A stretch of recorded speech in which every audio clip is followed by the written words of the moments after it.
Advocate Bhudev Mahanand का अभिवादन स्वीकार कीजिए।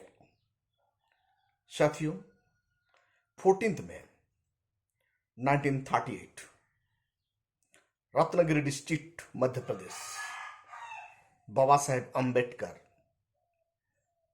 बहुजन समाज का लोगों को, दबे कुचले समाज का लोगों को संबोधित करते हुए ये बताते हैं, लेड डिसेंट लाइफ। हमारा समाज का लोगों को शालीन, उचित, उपयुक्त जिंदगी बिताना चाहिए। ऐसे बात क्यों ऐसे एडवाइस देने के लिए बाबा साहेब अंबेडकर मजबूर हो जाते हैं? 14 मई 1938 में बाबा साहेब को ऐसा, लोगों को ऐसे बात बताना क्या जरूरत था? क्यों ऐसे बात बाबा साहेब अंबेडकर हमारा लोगों को उस दिन एडवाइस दिए हैं? क्या आज भी हम डिसेंट लाइफ, शालीन, उचित जिंदगी बिता रहे हैं? ये प्रश्न हर किसी का मन में आना चाहिए। ये बहुत बड़ा बात डॉक्टर बाबा साहेब अंबेडकर कह दिए हैं। आप देख रहे हैं, भाई सब पीपल, भाई सब बहुजन, ये शब्द को समझने के लिए ये वीडियो को आप अंत तक देखिए। उससे पहले इनको सब्सक्राइब कीजिए, कमेंट कीजिए और शेयर कीजिए, ताकि हर कोई लोगों को पता चले 1938 14 मई में बाबा साहेब अंबेडकर क्यों हमारा लोगों को शालीन, उचित, उपयुक्त जिंदगी जीने के लिए एडवाइस दिए थे। इसका रहस्य क्या है? आप लोगों को रेफरेंस के लिए मैं बता दूं, बाबा साहेब का द्वारा लिखा गया वॉल्यूम 17 पार्ट 3 में यह देखने के लिए मिलता है। बाबा साहेब अंबेडकर क्यों शालीन जिंदगी और उचित और उपयुक्त जिंदगी जीने के लिए हमारा लोगों को एडवाइस देते हैं। जब बाबा साहेब अंबेडकर मंच पर आ जाते हैं और लोगों को पहला आदेश दे देते हैं, आप शालीन जिंदगी जी बिताइए, उपयुक्त जिंदगी बिताइए, मतलब मनुवाद से आपको आजादी होना है। आपका दुख का कारण क्या है? आज आपका सामाजिक जिंदगी इतना उथल पुथल क्यों है? आपको सोशियली, इकोनॉमिकली, पॉलिटिकली इतना बैकवर्ड क्यों है?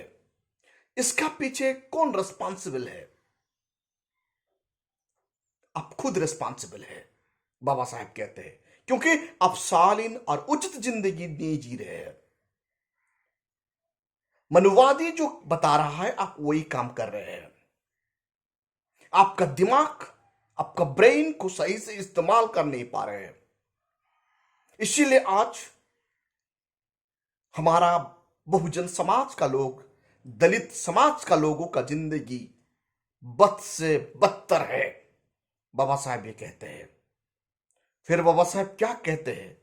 आपको समझना होगा मनुवादियों का चाल को, तब जाके आप शालीन जिंदगी और उपयुक्त और उचित जिंदगी जिएंगे। आप लोग आज उचित जिंदगी जी नहीं पा रहे हैं। इसीलिए भारत में रहने वाले तमाम दलित पीपल को फुल एडवांटेज का साथ उनका लीगल राइट को समझना होगा, उनका हेल्थ के बारे में उन्हें समझना होगा, एजुकेशन के बारे में समझना होगा, हेल्थ के बारे में समझना होगा, इकोनॉमिक के बारे में समझना होगा और ब्राह्मणवाद का चाल को समझना होगा। बाबा साहेब अंबेडकर ये बात बताते हैं। सचमुच में हम आज तक ब्राह्मणवाद का चाल को ही समझ नहीं पाए। इसीलिए ब्राह्मण के द्वारा बुना गया जाल में हम फंस गए हैं। मनुवाद का तरह तरह का जो ड्रामा, तरह तरह का जो माया जाल वो फेंका है, जो कंस्पिरेसी हमारा ऊपर डाला है, उसमें हम उलझ कर रह गए हैं। इसीलिए डॉक्टर बाबा साहेब अंबेडकर हिंदू धर्म को लात मारकर बौद्ध धर्म अपनाते हैं। बाबा साहेब कहते हैं, आप क्यों गरीब है, आप क्यों अशिक्षित है, आज आपको जानवर से बदतर जिंदगी जीने के लिए कौन मजबूर कर रखा है। बाबा साहेब कह देते हैं ये जो ब्राह्मण है ना, ये ब्राह्मण और ये पूंजीपति, ब्राह्मण उनका धर्म के नाम पर आपको एक्सप्लॉयटेशन कर रहा है, सोशियली बैकवर्ड करके रखा है, अनटचेबिलिटी करके रखा है। इनको समझना बहुत जरूरी है। और दूसरा पूंजीपति, वो आपको एक्सप्लॉयटेशन कर रहा है। इसीलिए आपको एजुकेशन प्राप्त करना बहुत जरूरी है। जब आप हाईली क्वालिफाइड हो जाएंगे, आप शालीन और उचित जिंदगी जिएंगे। जब आपको शिक्षा मिल जाता है तो आप लीगल राइट पर अवेयर हो जाएंगे।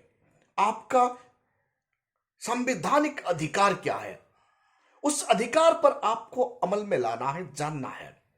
एक शिक्षित इंसान ही उनके सामाजिक अधिकार, अर्थनैतिक अधिकार और नैतिक अधिकार और कानूनी अधिकार को पहचानता है। गणतंत्र राष्ट्र में, डेमोक्रेसी में लीगल राइट, कानूनी अधिकार को समझना बहुत जरूरी है। इसलिए बाबा साहेब अम्बेडकर कॉन्स्टिट्यूशनल राइट को समझने के लिए दिशा निर्देश देते हैं हमारा लोगों को। लेकिन आज तक हम लोगों ने कभी भी भारत का कानून को समझने के लिए ही कोशिश नहीं की है। हर घर में रामायण रखते हैं, महाभारत रखते हैं, गीता रखते हैं, बाइबल रखते हैं, लेकिन संविधान को समझने के लिए हम कोशिश नहीं कर रहे हैं। इसीलिए हम लोग आज लीगल राइट पर अवेयरनेस नहीं है। हम लोगों को कानून की जानकारी बहुत कम है। जब पुलिस आता है, आपको अरेस्ट करके ले जाता है, आपको कानून जानकारी नहीं है, इसीलिए आप समझ नहीं पाते, डर जाते हैं पुलिस को आते ही देखकर। जिसको कानून का जानकारी होता है, कम से कम वो पूछेगा मुझे अरेस्ट करके लेने का कारण क्या है। कम से कम ये तो प्रश्न पूछ सकता है। अरेस्ट का टाइम तो वो लिख सकता है, विटनेस तो मांग सकता है। आप मुझे ले रहे हैं तो एक विटनेस अरेस्ट मेमो दीजिए, ये तो मांग सकता है। हमारा पास कानून का जानकारी नहीं है, इसलिए हिम्मत नहीं होता पुलिस वाले को अरेस्ट मेमो मांगने के लिए, हिम्मत नहीं होता दुश्मन को ललकारने के लिए। बाबा साहेब अम्बेडकर इसीलिए कहते हैं कम से कम लीगल राइट को जानना है, आपका फंडामेंटल राइट को समझना है। उसके बाद आपका हेल्थ, एजुकेशन क्यों डेटोरेट है? क्योंकि हेल्थ को, आपका एजुकेशन को, आपका हेल्थ को मनोवादी चला रहा है। आज भी सचमुच भारत वर्ष में, भारत का डेमोक्रेसी में हेल्थ और एजुकेशन को मनोवादी चलाता है। जब तक आपको लीगल राइट के बारे में अवेयरनेस नहीं हो पाएंगे, तब तक आप इन लोगों का खिलाफ लड़ नहीं पाएंगे, डॉक्टर बाबा साहेब अम्बेडकर कहते हैं।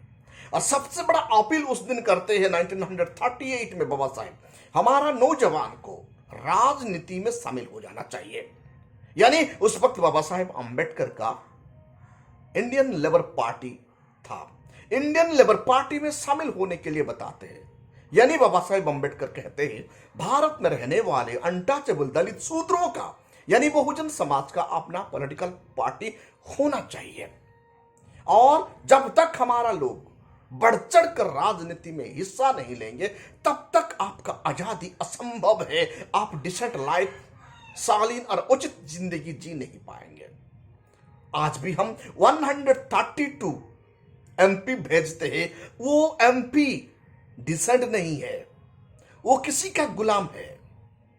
इसीलिए बाबा साहेब अम्बेडकर बहुजनों का, शूद्रों का पार्टी के बारे में बताते हैं और इंडियन लेबर पार्टी में लोगों को ज्वाइन होने के लिए कहते हैं। आज का तारीख में नेशनल लेवल में बहुजन समाज पार्टी का तरफ इशारा हो रहा है। साथियों, राजनीति सबसे बड़ा ताकत बाबा साहेब कहते हैं। फिर बाबा साहेब उसी दिन ऐलान करते हैं आपका ये बेहाल क्यों है। मैं इसीलिए कांग्रेस में आप लोगों को जाने के लिए मना करता हूं, इसीलिए मैं कम्युनिस्ट में शामिल होने के लिए आप लोगों को मना करता हूं, इसीलिए जितने भी उस वक्त का पार्टी चल रहा था, तमाम पार्टी में शामिल होने के लिए इसीलिए मना कर रहा हूं कि वो पार्टी मनुवादी और व्यवसायी लोग चलाते हैं। जो भी पॉलिटिकल पार्टी को ब्राह्मण चलाता है और बिजनेसमैन चलाता है, वो पार्टी कभी भी बहुजन के लिए शुभ संकेत नहीं है। ऐसे पार्टी को छोड़ देना ही चाहिए। वो चिकनी चिकनी बात करके आपका वोट तो ले जाएगा, लेकिन आपको जाति व्यवस्था से आजादी दिला नहीं पाएगा, क्योंकि ये लोग जीते हैं जाति व्यवस्था से, ये लोग जीते हैं धर्म से। जो धर्म आपको आज तक यहां जानवर की तरह जीने के लिए मजबूर कर दिया है, इनको छोड़ना होगा, बाबा साहेब अम्बेडकर कहते हैं। और एक बहुत बड़ा इंपॉर्टेंट बात उसी दिन बाबा साहेब अम्बेडकर बताते हैं 1938 14 मई में, मैं ब्रिटिशर को भारत से निकाल भगाने के लिए उतना उतावला नहीं हूं जितना उतावला ब्राह्मणवाद और ये रिच पीपुल से मेरे लोगों को आजादी करवाने के लिए। यानी ब्राह्मणवाद हमें कैसे डस रहा है, नाग सांप की तरह डस रहा है, और कैपिटलिस्ट कैसे हमें एक्सप्लोटेशन कर रहे हैं। इसीलिए हमारा लोगों को जल जंगल जमीन का अधिकार दिलाना है, राजनीतिक ताकत होना है। और डॉक्टर अंबेडकर ये वादा कर रहा है, बाबा साहेब कहते हैं उसी दिन डॉक्टर अंबेडकर ये वादा कर रहा है, मैं लेजिस्लेचर का अंदर जाऊंगा और आप लोगों के लिए कानून बनाकर ही दम तोड़ूंगा। इसीलिए आप अपना पॉलिटिकल पार्टी को चुनिए। लेकिन आज भी बहुजन समाज भटक गए हैं। चमचा का द्वारा 132 एमपी हम भेजते हैं, वो एमपी चमचा है। वो चमचा कभी भी आपका बात नहीं करता। 1500 से ज्यादा एमएल तमाम भारत वर्ष से रिजर्व सीट से जाते हैं, वो कभी भी आपका सुरक्षा नहीं करता, क्योंकि ये सब मनुवादी पार्टी द्वारा परिचालित है। जो पार्टी बिजनेसमैन और ब्राह्मण द्वारा परिचालित होता है, वो पार्टी कभी भी बहुजनों का हित में नहीं है। डॉक्टर बाबा साहेब अम्बेडकर 1938 14 में एक्ट रत्नगिरी में बताते हैं। आपको रिफरेंस के लिए मैं बता दूं, वॉल्यूम 17 पार्ट 3 में यह देखने के लिए मिलता है। मैं जो बात बता रहा हूं साथियों, आंख मुंद कर बिलीव मत कीजिए। काइंडली आप बाबा साहेब अम्बेडकर का द्वारा लिखा गया वॉल्यूम 17 पार्ट 3 इंग्लिश वर्जन देखिए, वहां आपको मिल जाएगा। इतनी बड़ी बात बाबा साहेब अम्बेडकर हमारा लोगों को बता कर गए हैं, फिर भी आज हम समझ नहीं पाए हैं। आज भी हम बिल्कुल समझ नहीं पाए। बाबा साहेब को जब पूछा गया ब्रिटिशर को भगाने के लिए हमको लड़ना है, बाबा साहेब कहते हैं मैं ब्रिटिशर को भगाने के लिए अभी सोच नहीं रहा हूं, मुझे तो भगाना है ब्राह्मणवाद को, मुझे तो भगाना है इनइक्वालिटी को, मुझे तो मिटाना है एक्सप्लोटेशन को, मुझे तो मिटाना है मेरे लोगों को अधिकार दिलाना। ये बात बाबा साहेब कहते हैं। आज भी आप लोगों को पास बाबा साहेब जो सपना देखे थे वो नहीं है। आज भी ब्राह्मणवाद भारत में शासन कर रहा है। ब्रिटिश तो भारत से भाग गए हैं, लेकिन ब्राह्मणवाद आज भी आपका सर ऊपर चढ़कर बोल रहा है। आपका घर में घुस चुका है ब्राह्मणवाद, आपका किचन रूम में घुस चुका है ब्राह्मणवाद, आपका बेडरूम में घुस चुका है ब्राह्मणवाद, आपका जब मां डिलीवरी करता है, बच्चा पैदा होता है, उस जगह पर भी घुस गया है ब्राह्मणवाद। जब आप जमीन पे घर मकान बना रहे हैं, उस वक्त भी घुस गए हैं ब्राह्मणवाद। जब आप मर जाते हैं, मरने के बाद जब आपका शरीर को दफनाया जाता है, उस वक्त भी घुस गया है ब्राह्मणवाद। उनसे आपको आजादी दिलाने के लिए बाबा साहेब का सपना था, लेकिन आज हम अभी तक डिसेंट लाइफ बिता नहीं पा रहे हैं। इसीलिए बाबा साहेब कहते हैं लेड डिसेंट लाइफ। क्या आप डिसेंट लाइफ एंजॉय कर रहे हैं? साथियों मैं कहता हूं नहीं।